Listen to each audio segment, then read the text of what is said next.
آخر شد هیچی دیگه. بعد 2 ساعت بشینیم لاستیک عوض کنیم.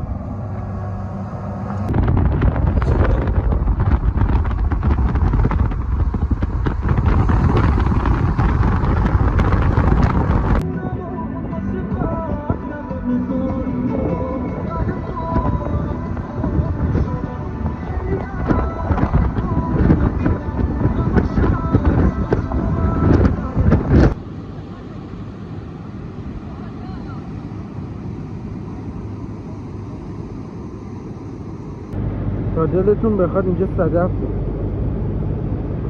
به به.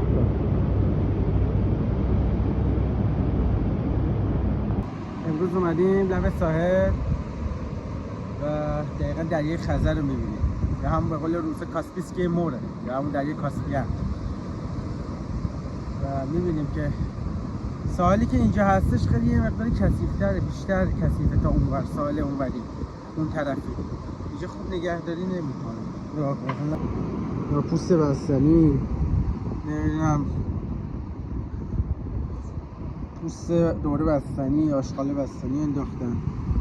ببین این دیگه تقصیر دولت مرده دیگه نیستش دیگه، این دیگه تقصیر خودمونه که دیگه حواسمون به طبیعت کشور خودمون نیست دیگه. ربطی هم نداره دیگه به دولت و اینا دیگه. اونا دیگه نمیتونن به شما بیان دونه دونه یادتون بدن که آقا آشغالاتون رو بندازین داخل سطح زباله، نندازید داخل طبیعت. دوستان عزیز، امروز اومدیم سمت جنگل واز و خیلی هم هوا سرده. همینطور هم که میبینید قشنگ مه کل جنگل گرفته. دست از دست سک میریم